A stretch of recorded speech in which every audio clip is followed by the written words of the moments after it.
Roadshow bersama Bikers Sunnah Indonesia dalam 2 pengajian akbar di Yogyakarta. Assalamualaikum warahmatullahi wabarakatuh. Masya Allah, sahabat Bikers Sunnah dimanapun berada. Assalamualaikum warahmatullahi wabarakatuh. Buat teman-teman yang kirim genset dari Bikers Sunnah ya. No. No.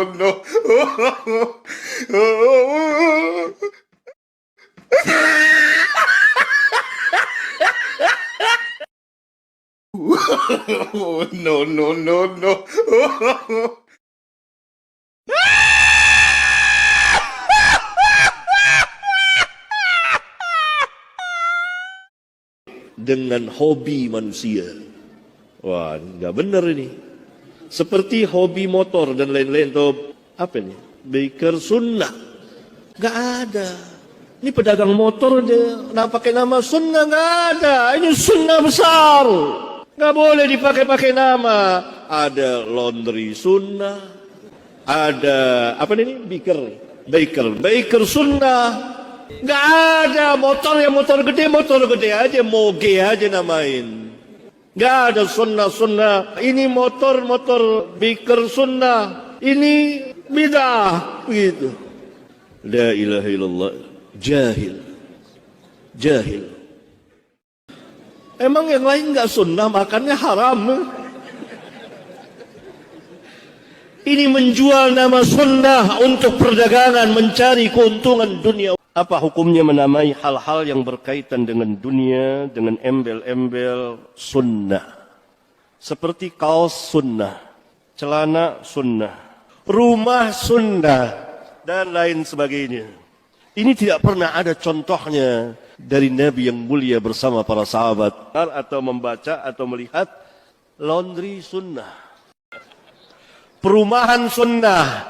Nah kalau ini perumahan sunnah, nanti yang lain perumahan apa? Beda, marah kaum muslimin. Ini berarti menjual sunnah dengan sesuatu yang murah, memperdagangkan sunnah. Sunnah itu dengan pengamalan, bukan semata-mata nama. Pakai nama-nama syar'i. Ini nama yang mulia ya, syar'i. Sama juga dengan nama-nama sunnah. Dipakai perumahan sunnah, ini sunnah, obat herbal sunnah. Ini karena dunia ya dikorbankan sunnah ini. Ini banyak dikorbankan ya, nama sunnah untuk mencari apa? Dunia. Paling untungnya kan seberapa lah, tapi dikorbankan sunnah. Nggak boleh, seperti itu nggak boleh. Jangan kita menghinakan sunnah Nabi yang sangat mulia ini dengan obat-obatan, dengan pakaian, dengan rumah dan yang lainnya. Nanti akan menyebar lagi kalau dia sudah pengobatan sunnah. Berarti kalau orang berobat dengan dokter nggak sunnah, bid'ah jadinya tuh. Ini perumahan sunnah, berarti yang lain perumahan yang lain bid'ah nantinya. Rusak agama nanti. Akhirnya nanti menyebar lagi. Ini motor sunnah, nanti ada motor bid'ah, mobil sunnah, semua nanti. Antum mengorbankan sunnah dengan dunia, nggak boleh. Dosa besar. Yang pertama kali mulai dapat dosanya itu. Ustaz ngobrol sini Ustaz. Tabayun, tanya langsung. Bawang Muslim Biker Indonesia ini bukan geng motor, ini wadah para bikers. Biker sunnah. Nggak ada motor yang motor gede aja, moge aja namain. Antum seuzon aja, heran nih.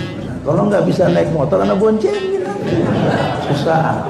Nggak ada sunnah. Ini motor biker sunnah. Ini bidah gitu. Ini orang heran sama nih orang betul-betul. Yang gini nih nggak minum madu makan tawon nih. Nggak boleh. Nggak ada sahabat buat seperti ini. Innalillah. Gimana kita mau kompak Ustaz kalau begini? Ribut terus. Jadi orang kalau ingin ngaku pengikut sunnah Nabi harus ngerti dulu arti sunnah itu apa. Sunnah itu kan berdasarkan pengetahuan ulama itu bahwa segala sesuatu yang disandarkan kepada Nabi atau ma'utifa ilan Nabi, segala sesuatu yang disandarkan kepada Nabi. Bisa perbuatan Nabi, bisa ucapan Nabi, bisa persetujuan Nabi. Ini sunnah nih, 3 nih baginya nih. Nah, adapun sesuatu yang di luar ini maka bukan sunnah. Tidak bisa disebut sunnah itu. Nah sekarang muncul fenomena aneh di kalangan orang-orang Salafi Wahabi ini. Mereka punya persatuan motor disebut biker sunnah, bayangkan. Kalau ada biker sunnah, artinya harus ada lagi biker bid'ah akhirnya. Tuh, kacaunya di situ. Jadi orang yang paham ilmu itu, dia tahu betul mana benar, mana salah, yang ngerti benar-benar sunnah itu. Justru sunnah yang sebenarnya itu pengikut benar-benar sunnah itu tidak gembar-gembor sunnah loh. Tidak ngaku-ngaku, seperti contohnya jamaah tabligh misalnya. Jamaah tabligh itu, mereka lah pengikut sunnah yang asli, yang murni itu. Tapi nggak gembor-gembor mereka, nggak gembar-gembor. Mereka kalau sholat pakai siwak itu jelas sunnah, pakai minyak wangi, pakai imamah, pakai jubah, akhlaknya sesuai Nabi, amalannya sesuai Nabi. Bayangkan, dakwanya jalan kaki sesuai Nabi. Itu yang benar-benar pengikut sunnah.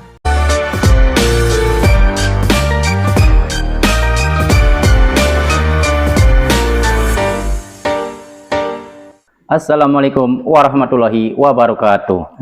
Salam akal sehat.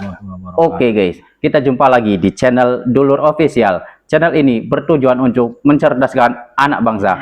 Oke, untuk tema pembahasan kita kali ini, kita masih membahas kaum Salafi, Wahabi, yang dimana sekarang ini kaum Wahabi semakin jauh mereka menyeleneh.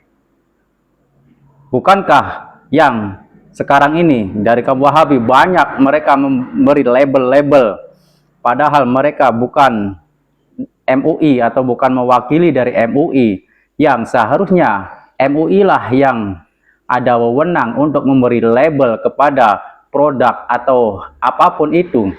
Maka dari itu kita akan membahasnya bersama narasumber kita, Abdul Rozak. Kan tetapi sebelum ke dalam pembahasan, jangan lupa subscribe, like, dan komen agar kami lebih semangat lagi untuk membuat video selanjutnya. Dan saya ingatkan pula agar tonton video ini sampai selesai agar tidak salah paham atau gagal paham. Oke, kita langsung saja ke dalam pembahasannya. Abdul Rozak, menurut pendapat Anda, apakah para ustadz Wahabi benar pengikut sunnah Nabi? Assalamualaikum warahmatullahi wabarakatuh. Waalaikumsalam warahmatullahi wabarakatuh. Ini bahas masalah sunnah Nabi, masalah penting nih. Jadi orang kalau ingin ngaku pengikut sunnah Nabi harus ngerti dulu arti sunnah itu apa. Sunnah itu kan berdasarkan pengetahuan ulama itu bahwa segala sesuatu yang disandarkan kepada Nabi, atau ma'utifa ilan Nabi, segala sesuatu yang disandarkan kepada Nabi. Bisa perbuatan Nabi, bisa ucapan Nabi, bisa persetujuan Nabi. Ini sunnah nih, 3 nih dibaginya nih. Nah, adapun sesuatu yang di luar ini maka bukan sunnah. Nggak bisa disebut sunnah itu. Nah, sekarang muncul fenomena aneh di kalangan orang-orang Salafi Wahabi ini. Mereka punya persatuan motor disebut biker sunnah. Bayangkan. Kalau ada biker sunnah, artinya harus ada lagi biker bid'ah akhirnya. Tuh, kacaunya di situ. Jadi menurut Anda pelabelan biker sunnah ini sudah menyimpang? Sudah menyimpang itu artinya ustaznya nggak ngerti tentang definisi sunnah.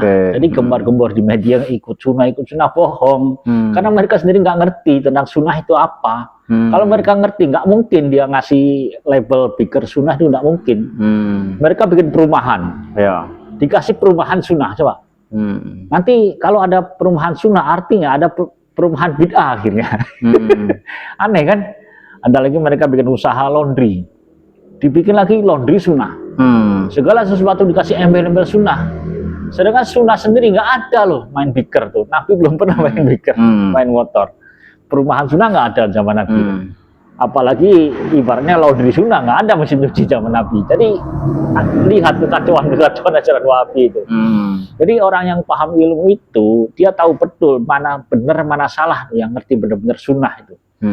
Justru sunnah yang sebenarnya itu pengikut benar-benar sunnah itu tidak gembar-gembor sunnah loh, tidak ngaku-ngaku, seperti contohnya jamaah tabligh misalnya. Jamaah tabligh itu mereka lah pengikut sunnah yang asli, yang murni itu. Tapi nggak gembor-gembor mereka, nggak gembar-gembor. Mereka kalau sholat pakai siwak itu jelas sunnah, pakai minyak wangi, pakai imamah, pakai jubah, akhlaknya sesuai Nabi, amalannya sesuai Nabi. Bayangkan, dakwanya jalan kaki sesuai Nabi. Itu yang benar-benar pengikut sunnah. Justru malah yang pengikut sunnah sebenarnya dimusuhi oleh Wahabi.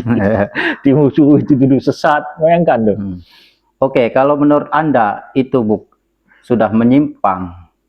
Lalu pertanyaannya ialah sebenarnya pelabelan oleh Wahabi ini, apakah mereka ada referensinya atau pemikiran mereka sendiri menurut Anda?